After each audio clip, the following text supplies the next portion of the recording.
शायरी headlines वटि अचूं तफ़सीली ख़बर में भली कार बुलेटिन जी शुरुआत कंदासीं। हिन अहम ख़बर सां त सूबाई घरू वज़ीर ज़ियाउल हसन नंजार चयो आहे त अज़ीम सूफ़ी शाइर शाह अब्दुल लतीफ़ भिटाई सिंध जी सुञाणप आहे। शाह अब्दुल लतीफ़ भिटाई शाइरी ज़रिए प्यार मोहब्बत ऐं भाईचारे जो पैगाम ॾिनो।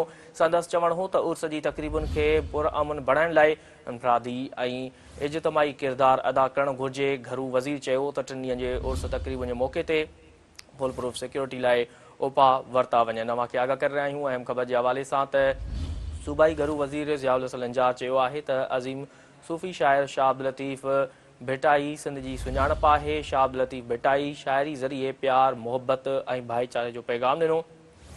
संदसि चवणु हो त उर्स जी तक़रीबुनि खे पुरअमन बणाइण लाइ इनफरादी ऐं इज्तमाही किरदार अदा करणु घुरिजे। घरू वज़ीर चयो त 3 ॾींहनि जे उर्स तक़रीबुनि जे मौक़े ते फुल प्रूफ सिक्योरिटी लाइ उपाउ वरिता वञनि। अवांखे आगाह करे रहिया आहियूं अहम ख़बर जे हवाले सां सूबाई घरू वज़ीर ज़ियाउल हसन नंजार चयो आहे त अज़ीम सूफ़ी शाइर शाह अब्दुल लतीफ़ जी सिंध जी सुञाणप आहे। शाह अब्दुल लतीफ़ भिटाई शाइरी ज़रिए प्यार मोहब्बत ऐं भाईचारे जो पैगाम ॾिनो। संदसि चवणो हो त उर्स जी तक़रीबुनि खे पुरअमन बणाइण लाइ इनफरादी ऐं इज्तमाही किरदार अदा करणु घुरिजे। घरू वज़ीर चयो त 3 ॾींहनि जे उर्स तक़रीबुनि जे मौक़े ते फुल प्रूफ सिक्योरिटी लाइ उपाउ वरिता वञनि।